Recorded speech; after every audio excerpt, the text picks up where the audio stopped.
Welcome to the Autism ADHD podcast. It's the place to be for neurodiversity affirming parents and professionals. I'm your host, Holly Blanc Moses, the mom neurodivergent therapist. Here we chat about emotional regulation, mental health, social support, executive functioning, learning, and more, all aimed at empowering us to support kids and teens with compassion and understanding. I'm thrilled that you joined me today, and I've got some pretty exciting news to share with you. For those rock star therapists listening right now, I've created continuing education training that is tailor-made for you. Take a deep dive into cutting-edge strategies that you can start using today. The CEs you've wanted for so long are finally here. Go to hollyblancmoses.com/CE training and sign up. You are going to love it. The link is also available in the show notes. Now, if you are a parent or educator listening and you know a therapist or a psychologist that is passionate about supporting kids and teens, I greatly appreciate it if you could pass on this great news. Thanks so much again for your support, and let's get started.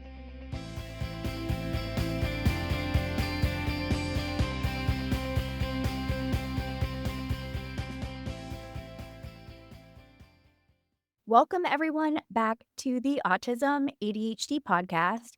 And before we jump into this amazing episode, I want to share this lovely review. It's on the last episode on working memory. If you haven't heard it yet, absolutely go back there and take a look.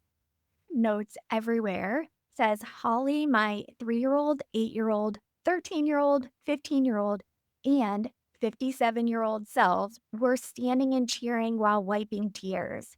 We've been seen. Sharing your experience in such a vulnerable way was so healing. I've understood this information intellectually before, but it's the first time that I've really absorbed this. Seeing myself in your story, so passionately shared, was balm for the shame which still resurfaces. Thank you. I feel honored when people review the podcast. I feel teary with you because this is hard. Leila, you and I both know this professionally and personally. Everyone, Leila Beikmohomadi is a fabulous psychologist in our practice at Crossvine. Welcome, Leila. Thank you. I'm so excited to finally be on here. Two ADHD psychologists come together and try to work on scheduling. Sometimes it takes a little bit. Absolutely. We're talking about processing speed, and processing speed touches kind of everything in life. If you're a parent thinking, oh my goodness, yes, that's why homework takes 3 hours and my child's on the floor. Or that's why my kid just freezes up when I ask them to do something. If you're feeling that, this is a great episode for you. Maybe you're a therapist and you're wondering why they're really struggling academically and also socially. Leila, are you ready to talk about what processing speed is? Absolutely. Picture your brain is a really complex computer that's getting information from everywhere, all over the place. What you are seeing, hearing, feeling, all of those things are coming in. And processing speed is how quickly that computer can sort through all of that information and then give you a response. You're taking it in, your brain's noticing the information, you're making sense out of it, figuring out what it actually means, deciding what to do. So you're picking out how to respond and then actually doing the response. For neurotypical people, that happens really fast, like a blink of an eye, milliseconds. For some neurodivergent kids and teens, one or more of those steps that I just mentioned may take longer. It doesn't mean that they're not smart. It's not that at all. The kids that we work with are smart in so many ways, They just process things at their own pace. Processing speed is one of those skills that is commonly tested on cognitive tests if you get a psychological evaluation. We see so many times neurodiverse kids and teens can have a lot of differences in their cognitive profiles, which means sometimes their processing speed is actually in what is called the average range. But then some of their other skills that are tested come a lot easier to them, right? They may still struggle with frustration because taking that information in is going to feel a lot harder than some of the other skills they need to do, like solving new problems, thinking about things visually. And when there's those differences, that can lead to frustration because it does feel so different. So I also like to just emphasize that whenever we're talking about working memory, processing speed, it's, really individualized for each person. We're getting information that falls in the average range. That doesn't mean that we stop there. We're looking at the whole picture. Layla and I, we do deep dives in the evaluation because we don't want to Yeah. miss anything. Say there is a high score in verbal comprehension, for example, but there's an average score in processing speed. That can be incredibly difficult socially because you think, oh, look at this high score. That's easier for them, right? But the processing part is super frustrating. You might see kids get really anxious, they'll shut down, emotional dysregulation can come up. Those are things you need to consider because that can still be a gap there between that average score and their other scores. Let's chat really quick about what it looks like in a home. Usually, parents are with their children and teens more than everyone else. They are in the perfect spot to notice these things.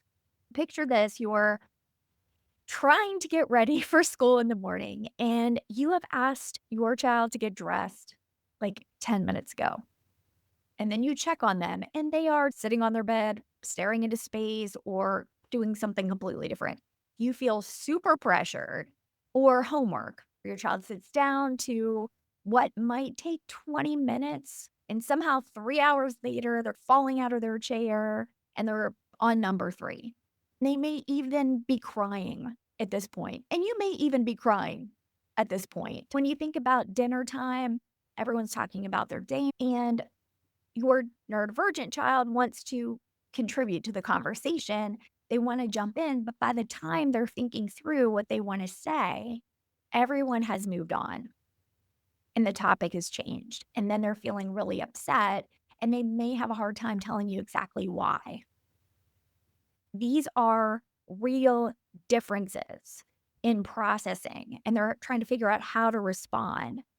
Do you want to look at the school stuff? Yeah, we talked a little bit about processing speed at home, but of course, these challenges can come up at school. And I think it's especially important to talk about these challenges at school because home for so many of these kids is their safe environment where they're comfortable. School may not be that. That can just make these processing differences come up more. It can be related more to anxiety, which we'll go over in more detail later. Our whole education system is how fast we can get things done. Everyone remembers doing those math facts fluency or seeing how fast you can go through addition, multiplication, subtraction. Processing speed challenges can mess up pretty much everything at school. Understanding what the teacher is saying, reading smoothly, organizing their thoughts, writing stuff down, typing, remember information they've learned before. And all of this can be challenging, especially anything that's timed. So I'll break down in a little more detail specific ways that these processing speed differences can come up. With reading and processing speed differences, it can look like a kid who can totally sound out words correctly, but reads super slowly and then loses track about what they've just read. They may have to reread the same paragraph multiple times because they forget something. Maybe they get distracted. And that can also lead to challenges with understanding what they've read, that reading comprehension. That's so important, especially as a child gets older in school. Reading fluency becomes a huge challenge because they're working so hard to decode, right? And then that comprehension just falls apart. Often shows up with trouble quickly recognizing numbers and symbols, remembering math facts, or even working through some of these longer word problems and forgetting what the question is that is being asked. They may get a math concept, but bomb those timed multiplication tests. They know what times 8 is, but then doing it under pressure timed, pulling it from their memory just doesn't feel accessible to them. Writing can feel like torture because they're trying to juggle so many things at once. Thinking about what they want to say, organizing their thoughts, spelling, grammar, and actually physically writing their thoughts on the paper. When their processing speed is slower, this mental juggling act becomes so exhausting. Even when they have great ideas, getting them organized and onto paper feels really hard. I was feeling anxious, Layla, while you were talking about processing school, and I haven't been in school for a long time. When you were talking about the reading and then keeping what you're reading in mind and then adding to the information while you continue to read, it is really difficult and then frustrating when you're having to reread it. And especially when everyone else has moved on because school is built on being fast. There's a lot of curriculum you have to get to. And then you feel Absolutely. behind. Everyone else is getting ready to transition to the next activity when you're still doing that same work. As you were saying that, I was thinking about standardized tests, those EOGs. As we all know, those are big time tests. There can be accommodations for those, but right, just knowing that added pressure of these things that you have to take so frequently, that really feels like everything rides on this, even though we know as therapists that's not the case. They're just tests. But when you're in that school environment, there's so much preparation for those too. Then, of course, the rumor that goes around where if you don't pass the EOGs, then you don't get to go to the Right. next grade. There's just so much pressure. Also, that societal pressure. When you're a kid, you're noticing that other kids are getting done more quickly, and that somehow seems better. Like doing it faster seems better. For some reason, we have that in our culture. When you're done first, that's first place. Yeah, absolutely. We talked a little bit about specific subjects, but more generally, following directions can become a nightmare when the teacher is giving multiple step instructions. By the time that a student has processed step 1, they've missed steps 2 through 5. They might look around confused while everyone else is getting started. That can also lead to them getting in trouble, right? Because it may seem like they're not doing what they're supposed to do, when really their brain is still just trying to process the first step, right? So for teachers who maybe aren't as understanding for processing speed differences, can lead to even more stress for these kids and teens. Taking notes in class becomes basically impossible when the teacher is talking faster than a student can process and write down stuff.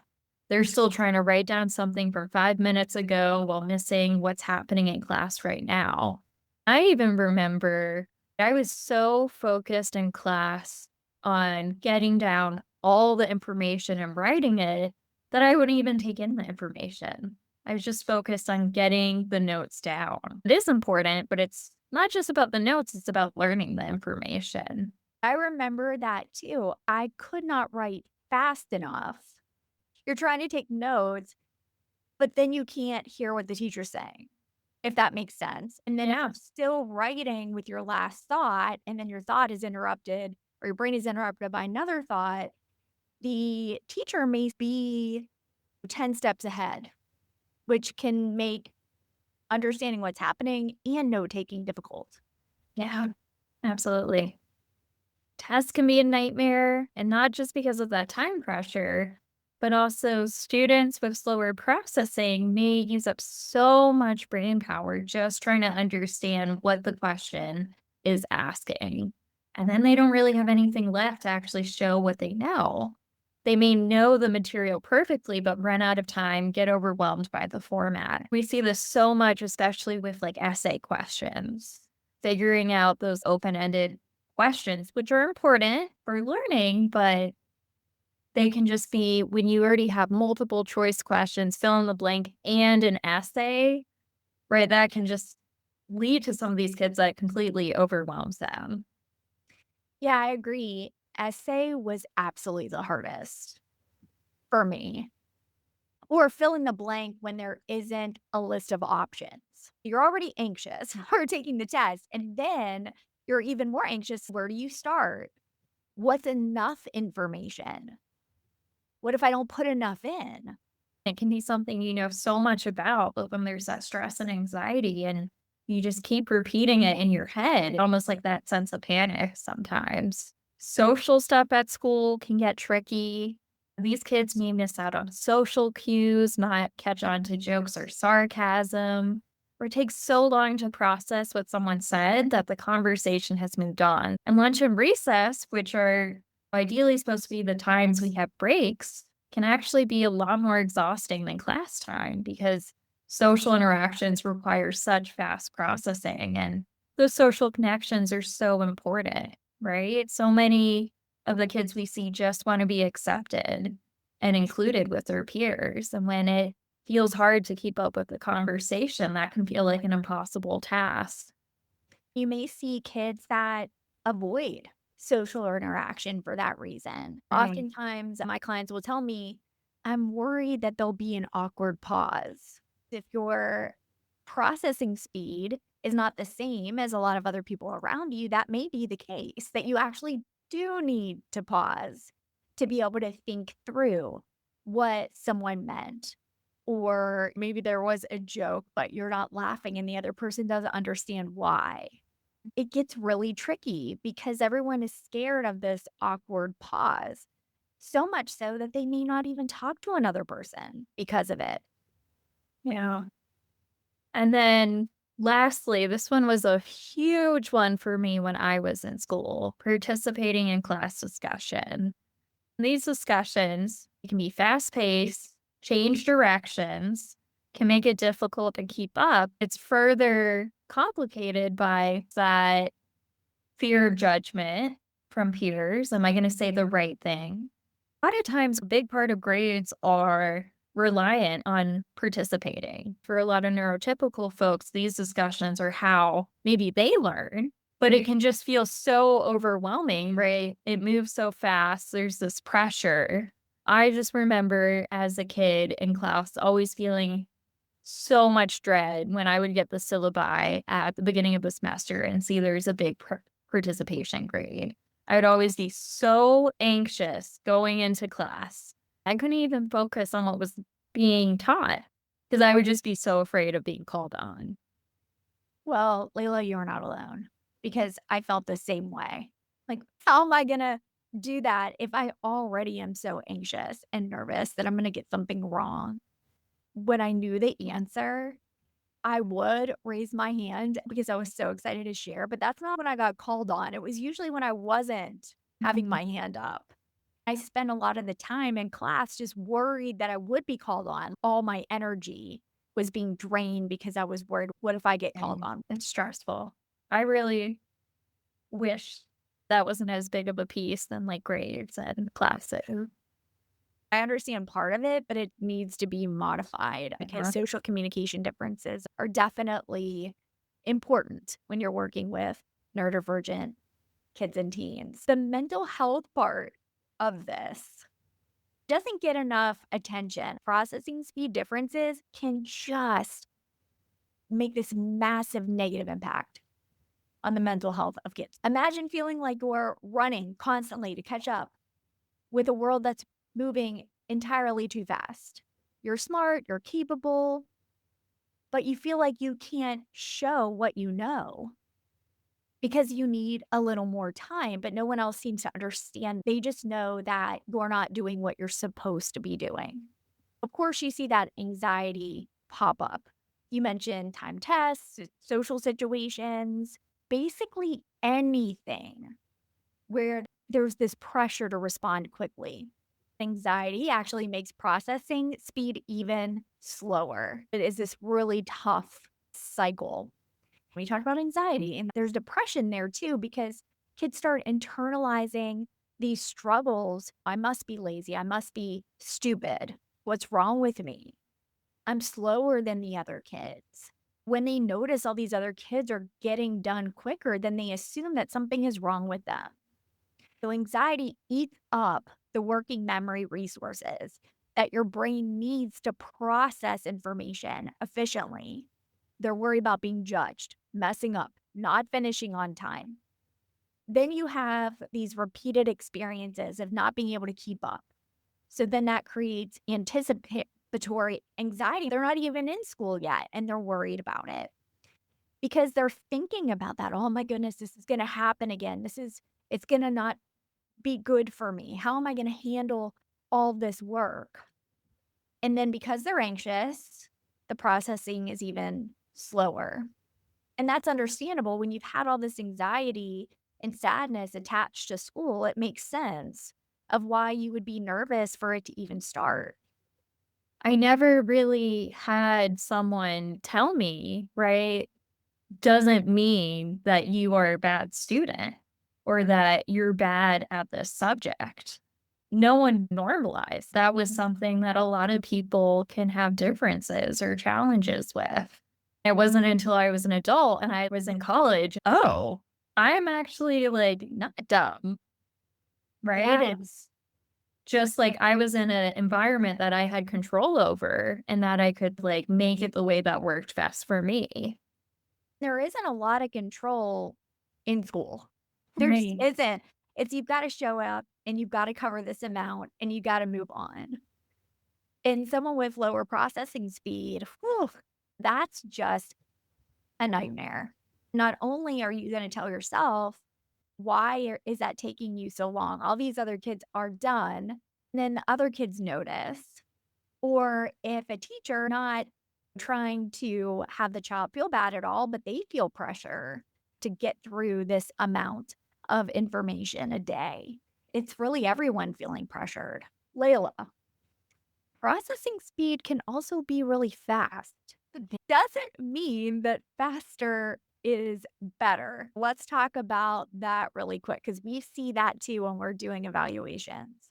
Really fast processing speed can be helpful in a lot of situations, but it can also lead to challenges with getting impatient when everyone else may process things slower.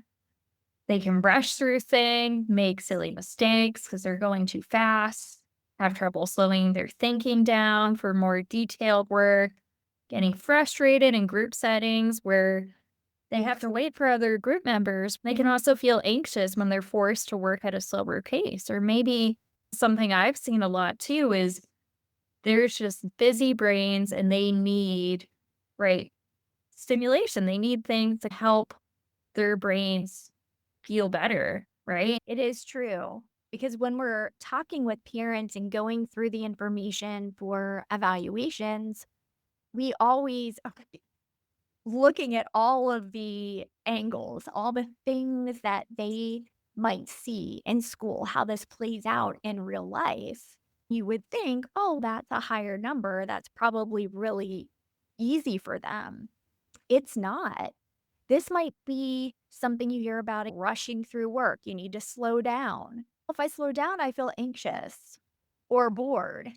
There's so much to processing, whether it's lower than expected, and even when it's average because other areas may be higher. It's important to pay attention to all of those things. Yeah. Yeah. We talked a little bit about how processing speed can get complicated socially. So let's jump in there really quick because the social world moves fast and it can be really hard to keep up with it. And conversations are just back and forth really quickly. Jokes have timing. If you don't laugh, then someone probably feels bad that you're not getting their joke. It's hard to figure out these super subtle social cues that Mm. happen when you're still processing something that happened before that. Yeah. I think another piece too, right, there can be really challenging parts of conversations, but then we hear a lot, right, from parents, teachers, even the clients we work with that when it's related to something that they're interested in, something that they enjoy, it almost feels like the conversation comes easier, right? Or maybe those differences don't feel as noticeable to them. And I think there can be a lot of reasons why that happens, but I think a lot of it is like less anxiety in those situations, right? They feel Right. more comfortable, more excited. There's less pressure. It's something that feels good for them. And I think that can be incorporated with ways that teachers and parents and even our teens and kids can advocate for themselves. Because sometimes that's confusing for parents and educators and therapists. How can they be responding more slowly over here, but then are super fast about their interests? That is a completely different thing. You're less anxious, you're confident in what you know about this interest because you think about it a lot. You've learned a lot about it. You probably feel more confident talking about it. But that can also look like you're teaching instead of having a conversation or presenting on your interests, and that gets complicated too. Yeah. It may look like you're correcting other people or telling them that they should think of it the way you do instead of the way they do. That brings in some other skills. Groups can go one of two ways. Some kids feel left behind, like they're not really in this group, they're just physically there. Maybe. By the time they figure out what someone's saying or thought to say something back, the group again has moved on. And if you try to bring the group back, that doesn't always go well. That could lead to social withdrawal or feeling like they don't belong or they feel like they're not really being included, probably because they're not. Sometimes kids with slower processing actually feel better in smaller groups. So they feel less pressure to be filling in those pauses or those gaps. And they feel like someone else can take over the conversation if need be. It depends on the child, the teen, what works best for them. And that's why I always talk about how to do social support individually because it really is so different for every kid. What they need at school is gonna be different than what they need maybe in an extracurricular. Let's talk about working with the school. Say you're a parent or a therapist and you want to advocate. Sometimes a school or some staff may not be as familiar with processing speed. And that's understandable because as psychologists, Layla, you and I, of course, we're going to know a lot about that. We were trained specifically on how to do these tests and Okay. how to understand the importance of processing and what that looks like, especially in neurodivergent kids. I was not trained as an educator in the schools. Just like educators may not be trained to assess processing speed like a psychologist, it's important that we all come together with the knowledge that we have, the child leading the way, because they are the most important person on the team. Understanding that not all people will know the effects of processing speed on social interaction, on academic work. One way to help parents and kids and teens advocate for themselves are knowing how processing speed affects them. We can't just say they're slow. We need to explain that they need extra time to process verbal information and what they need in addition, right, to someone speaking to them. Maybe they need a visual or that they need extra time to understand or they know how to understand a math concept, but can't retrieve the facts quickly enough on a timed test. The ultimate goal is helping your kid learn how to advocate for themselves. And as they get older, giving them the language to explain their learning style and what they need in a school setting. So teaching them to say things like, I process information differently. I need a little extra time, or I understand better when I see examples first. Preventing internalizing these differences as I'm a bad student. I just can't do this. I'm bad at math. I said that about myself Yeah.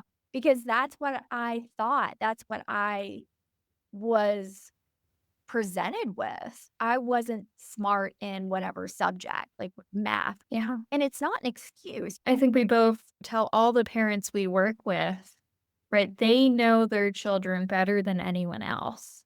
They know what their kids need. So trusting your instinct when something isn't working and not being afraid to speak up because they need those advocates and eventually learning how to advocate for themselves. But really having that in those early years is so important. I agree. And so I'm glad that you and I are going to be talking about what you can do in school for slower processing speed. It's important to understand the background and the reasons and the why and the impact, but it's okay, now what? What's Mhm. next? How can we support this child? So I'm excited that you and I are going to talk about some ideas for that. The great news is there are so many options, and we're just going to talk about a few of them. And one of them is technology. Do you agree, Layla, that it has been a game changer? Yeah, absolutely. I have seen it help so many of the kids and teens that we work with. Even for myself, it's been helpful. It has been incredible. An option that I love, that I wish that you and I had when we were younger, was speech to text software. And it lets kids get their ideas down because some of them have the most amazing ideas without getting stuck in the writing part, because the writing can be so frustrating. Maybe their brain is working faster than their fingers because fine motor skill challenges are common in neurodivergent kids. Yeah, especially with writing. Definitely. Sometimes kids will just melt down with the idea of having to write. Right. So here we're taking the barrier down, or one of them, to being able to, okay, how can I produce information showing that I'm learning this without getting stuck in the writing part? And there's so many great apps out there now too. There's so many great resources that they can utilize both at school and at home. And there are apps where you can just take a picture of a Mhm. page and then fill it in Yeah. on your phone, online, on whatever device that you're using. It really has been helpful. And of course, I'm obsessed with visual timers because of my own time blindness. So that's also helpful. And there's different ways kids feel about this. One way can work well for one kid, and another way cannot work well for them. All these ideas and options about accommodation really does depend on what that child feels comfortable with. Sometimes speech to text works really well. Some kids like to leave their classroom and do that work in another classroom, and that feels better to them. Some kids don't like to leave because they feel uncomfortable leaving the class. It depends on the child, but also can be different every situation too. I know I have my toolbox of things that help me. I don't use every tool every single time. I think that's the amazing thing, giving them the option, then eventually for them to choose what tools they want to use. There's something lovely about knowing it's available.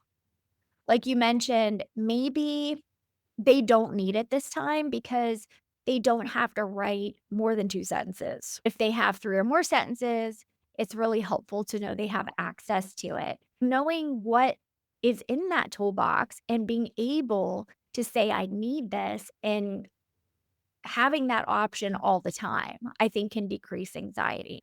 It gives them the choice too, right? It comes back to, I think, a really big part of supporting any neurodiverse kid or teen, but especially with processing speed differences, is it gives them the autonomy and helps them be in charge of what works for them. That brings me to another option that we have to think about too, is how do they communicate? that need. We can have so many things in our toolbox, but if they don't know how or when or who to go to when they need access to something in that toolbox, we can't blame a child for not accessing these things that are available because it's not that. There's something else going on there.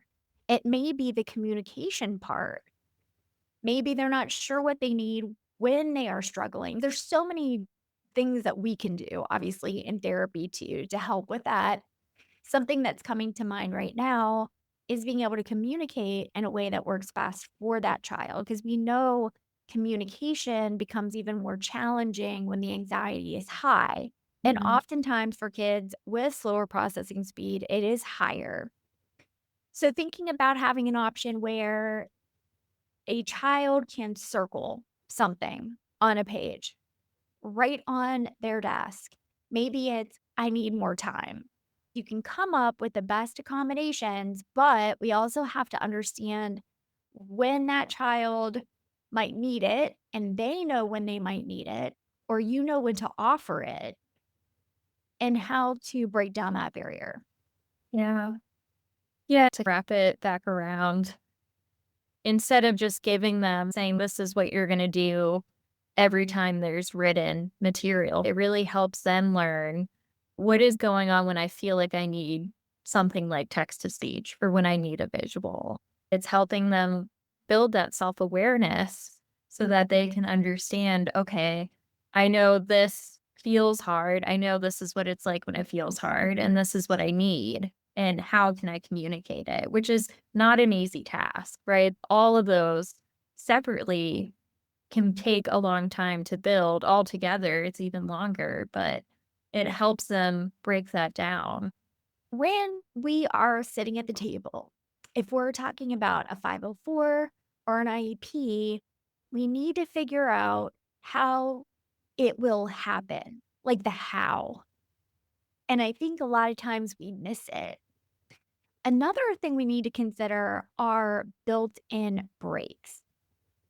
I don't know about you, Layla, but often my clients, and I know myself, I get drained. When there are processing speed differences, you're having to work overtime all the time. And if you don't have any break, it can really wear on you. Anxiety can increase. You may not want to go to school because it's so draining and because there is no time to recharge. And that can be really difficult because the more, again, anxious you are, the slower your processing speed will be. Even in sessions, I always emphasize always can take a break because a lot of times, even just a short break can help us recharge. Even if it is a short stretch break, even if it is going out and getting some water or going to the restroom, whatever that looks like, imagine that computer and all the information is coming in from everywhere constantly, and it's constantly working overtime. So even a minute between subjects, right? What can we do? Can we move around the classroom? Can we take a note to the office? Whatever that is, you can get really creative with it. A big one that is a good idea is extended time. And it's probably the most obvious considering that kids sometimes need more time to get through it. This could mean more time on tests, more time on assignments, or even just more time processing instructions. Some kids need a lot longer and some kids don't. Now, Layla, I don't know what your thoughts are about this. If a child has extended time for all assignments and it does take them longer, I don't recommend pushing that into homework. I feel like that is so incredibly stressful. We are not meaning to, but it's punishing a child for slow processing. What I suggest is extended time for tests and things like that. Absolutely. But I think we need to consider the amount of work and how we're giving the work before we just provide extra days to turn in work, because that just piles up. And if a child does have trouble with organization, time management, initiation of tasks, then when will that extra work get done? I hadn't thought about it like that, but even when I would have, like, deadlines extended in college or grad school, it wouldn't I would just wait, right, to start the work. It doesn't actually yeah, it just like my brain is that's not something I need to worry about right now. It's not an emergency. Yeah, and I think if we step back and look at the information that needs to be learned, that is really the goal. It's not, it has to be this amount of work to show this child has learned this information. That's what's so great about having options to show how someone has learned. Clear examples of the work and templates can be helpful, especially with those longer assignments where you can see a sample what that looks like. Someone had to write a paper in school and it was so overwhelming. It's how do I even start? What is Right. the middle supposed to look like? What is this summary supposed to look like? So when you can show a finished project or product, that's a great thing. It doesn't have to be on that topic, but it could give them an idea of how to structure the work. So it reduces that cognitive load of trying to figure this out. And that is something that we don't really need to have the child do because it creates more and more stress. That's why some of that homework takes so long. It Yeah. isn't really about the work, doing the work, it's about figuring out how to do it. I think too, a place where examples and templates can be needed, but maybe hard to produce is with like creative writing things. Like I know never taken a creative writing class, but even in English, there's always a unit in high school or probably even middle school too, where you're required to write a story, make up a story. And there's really not a lot of structure given then, at least when I was in school. You have a month to figure it out, right? There's some planning. But even when we can't give exact examples and templates, like structuring to help go through this process. So it's not just have to make it all up, right? Out of your mind. I remember getting stuck a lot and stressing over it doesn't sound right. They're not going to like it. It's not good enough. It's not detailed enough. Nope, it's a run on sentence. Just so stressful. Asking for an example is a really good thing. And I know we'll probably dig in here a minute on self advocacy. Timing concepts can be really helpful. Time blindness, I struggle with this even with a lot of help, even with the visual timers, even with body doubling. It can be really difficult for me. So we have to understand that time has to be taught. It's not automatic for a lot of neurodivergent kids. Other kids, they just seem to pick it up. For example, frustration can come up if they think that a worksheet is going to take 5 minutes. And then it's 10 minutes later and they're on problem one. So you can see how that anxiety might come up. Looking at it with curiosity, which is a great way to do it, is I'm not exactly sure how long this will take. Maybe I can try out one and see how long that one takes. Using that as a gauge for the rest of the worksheet. I love that idea. We're only going to spend this much time on reading, and that's it. Time feels like forever, never, and always. And that is incredibly frustrating. It's not a choice to feel that way, believe me. I feel it all the time. It's hard to explain if you don't live it yourself. It's frustrating and upsetting and anxiety provoking. That's where we feel all that time pressure too. It feels like everyone is in a hurry and then you're not fast enough. but then you also have to remember everything. Note taking is important. The older you get, the more they recommend that you learn how to take notes. I think it's a great way to review things and just to process them. Teacher notes can be really helpful. Or if there's someone in class who has a great skill of note taking, maybe just using their notes too. I know a lot of kids do much better when a teacher is teaching and the notes are provided, but then there are also blanks. They Yeah. can fill in a word here and there. Because reading and note taking can be hard, I think it should be an option where they are provided not only with the notes, but also a visual image that represents the information. That can be really helpful as far as processing. Multiple ways of getting or taking in information. Right. And just knowing what works best for you. Sometimes it's helpful to record if you have permission to record the class and then you can play it back and listen to it.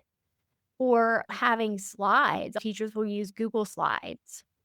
And some of my clients get copies of the slide for class. They can follow along, they can highlight those slides, they can make notes directly on the slides. Sometimes, too, changing our environment can make a huge difference.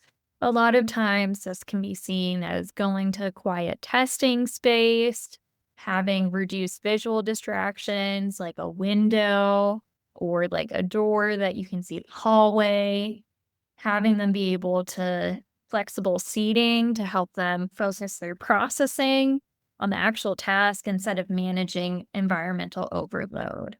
And this can be visual distractions, but we also have to think sound, smell, textures, right? Anything that is going to lead to overload, especially with our senses. It's important to know because that's going to make processing even harder. Those are all really good. We could talk for a whole nother episode about accommodations in school. So maybe Yeah. we should do that, Layla. Yeah. We're talking about things that you can do to help. Let's chat about Helm, routine and structure. Yeah, they need to know what's coming. Daily routines need to be predictable. They don't want to use all their brain power just trying to figure out what's coming. But that can also be hard for neurodivergent parents. Good point. I I would love to be one of those people who are like, "Oh, yes, everything is routine. It's all predictable." Though we do the best we can, try to let them know ahead of time what's coming. Prep as much as you can. The night before, that's a beautiful thing. But any kind of visual schedule where they know what's coming so they don't have to worry and guess all the time, right? So just do the best that you can. So all of you don't feel so rushed in the morning. Yeah. I mean, absolutely. Feeling rushed in the morning just can be so stressful and impact your whole day. Those parents out there rushing all the time, you're not alone. I see you. I feel like I need to say that. I Mm. see you because I'm the same way. So time awareness tools, obsessed with the time timer plus. But we mentioned earlier that someone who has slower processing speed, timers can also be stressful. You definitely want to be mindful of how you're using them. For example, if you're counting down to something really exciting, or they're going to be able to pick that song out on the way to school, whatever that is, notice how your child, how your client responds to time and timers and see how you can help them with time, that it's a help, not a stressor. A big sticky area or tough area for a lot of families can be someone feels misunderstood, or maybe there's this communication between family members that can feel like it's just not aligning, it's not working. So sometimes changing how we communicate with each other, really understanding what works best for the other person and implementing that. in daily communication. For example, slowing down how you talk, giving instructions in smaller steps, or maybe just one step at a time. Check that they actually get what you're saying before moving on to the next thing. This doesn't always have to be the other person or the kid or the teen has to confirm verbally. Having those options of circling, maybe pointing, putting a check mark on a whiteboard, right? Figuring out how someone likes to receive information and how they like to communicate that information too. I like that you said that because you've got to have options. When you think about processing, it might be easier to give a thumbs up or thumbs down. Yeah. And it's also important to be mindful that some kids, I know my oldest child really struggles with this, would say he understood something when he didn't. He just didn't want to be singled out. He didn't want other kids to see that he might need more support. It's important to always check in and remind them that it's okay if you don't know. There are so many things that all of us don't know. You're allowed to not know the answer. I think another tough area for so many families and parents is homework. Homework needs teamwork with teachers to figure out how much time we need to be putting into the homework. I know with many people I work with, and I'm sure this is for you too, Holly, getting through the whole assignment, even if it means taking the whole night and using all your brain power, is something I see so many of my clients do. And it just leads to stress for the parents, for the kid. Maybe we're not getting to other schoolwork. Maybe it's just disrupting our sleep. Is it better for the kid to do a few fewer problems and to struggle through everything? And also using skills like consistent workspace, body doubling, regular breaks, and again, that clear communication with the teachers too about how much time should we be spending on this work. I would hate homework. Yeah. Yeah, it was so hard when I was a kid. I know that some people think it's very important, and I respect that, but maybe it's not 20 math problems. Maybe it's 10. Maybe it's 5.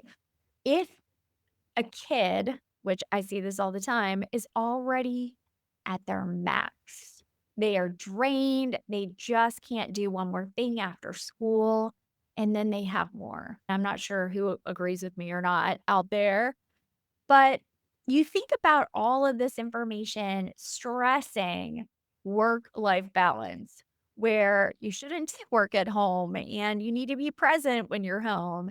But for some reason, that is out the window when we're talking about homework for kids. I get the reason to strengthen skills, but more often than not, what at least I see in my neurodivergent clients and for my own kids is just stress and anxiety. And then the parents are frustrated, and then parents are feeling pressure for their child to get the work done. And then they may be arguing. It just can create a lot of problems. When it comes to homework, we have to be really mindful about the capacity that our kids have at the end of the day, because their energy is drained faster than other kids, yet we still expect them to have energy left when they don't. We also have to think about how other people process information in the home. There are going to be different processing speeds under one roof. A parent may have their own processing differences while trying to support a child with a different type of processor. A parent might be really fast paced with a child that has a slower processing speed, and this can create frustration between family members. It's important to understand your own processing speed and how you are approaching someone with a different processing speed, because one is not better than another. But if we don't consider those differences, it's just going to add to miscommunication, assumptions, misunderstanding, and more anxiety all the way around. Yeah. It's also important to give everyone in the family the language to know how to understand those differences. So, for example, if there's other kids in the picture, they need to understand everyone learns and works differently and works at different paces. This can prevent teasing, create a more inclusive and supportive family environment, and also help siblings see their siblings aren't being slow on purpose or not getting special treatment when we're accommodating what they need. That's exactly what they're getting, right? They're getting the support they need, just like everyone should. Exactly. I don't know why I just thought of this, but it made me think about something that just happened the other day. And I wanted to get something off of the top shelf in the kitchen. And I reached up and I got on my tippy toes. I could not reach it. I think it was sunscreen or something. I could have shamed myself for not reaching it, even though it wasn't possible. Or I can use an accommodation and go get that step stool. I could think, oh, that was smart that I thought to get the step stool. The way you're approaching it really matters for your mental health, right? Because it's not special treatment, it's actually what's needed to do what you're trying to do. It Right. doesn't have to be the exact same way everyone else does it. I want to make sure that we talk about the word lazy. I cannot stand it. It brings up so much anxiety for me because that's what I got called when I was younger. There's Mhm. just so much shame around it. Processing speed is misunderstood. And that's a lot of reason why we're having this conversation right now. We tell them, hurry up. You're not trying hard enough. You should have been done by now. And hurrying up when a child actually needs more time is the opposite Mhm. of what we should be doing. Then they feel bad about themselves because they're not able to speed up like the other person expects. The parent is frustrated and the child is frustrated. But it's important to let them know that you see how hard they are working. And often they are working harder than other kids. They're trying to process all of these things, and it is going to be slower possibly than you expect. But that doesn't mean they're lazy. They're already feeling bad. They're already trying so hard. They're already so anxious. Calling them a name on top of it is not going to help. Make the situation even trickier or harder to navigate.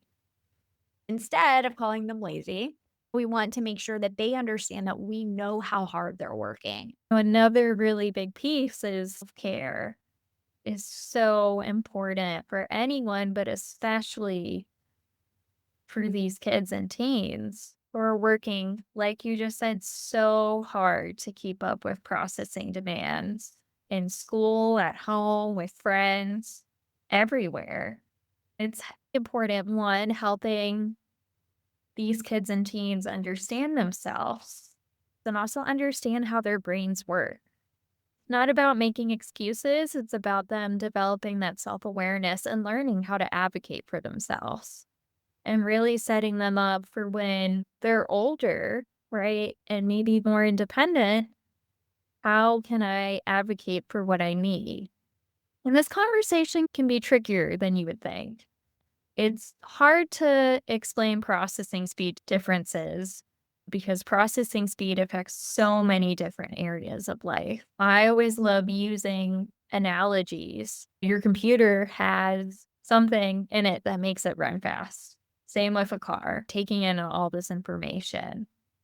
Using an analogy that works, that's based on the interest of whoever you're talking to. I was just noticing all the tabs open from the computer, all the information that is coming in, plus having to pay attention and process what we're supposed to think of as the main information at the time.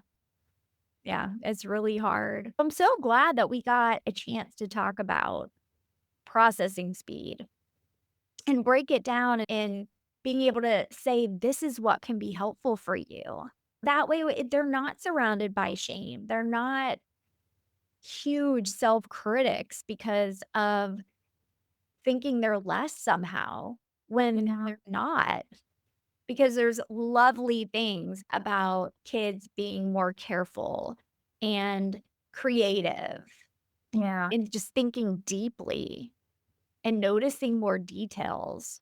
Right.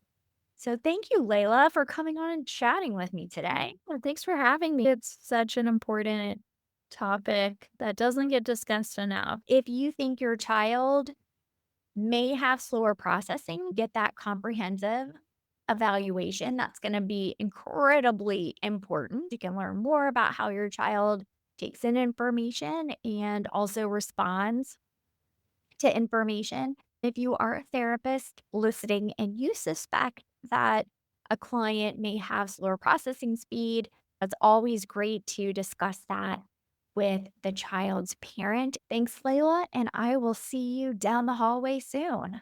Sound good. Bye, Holly. Bye.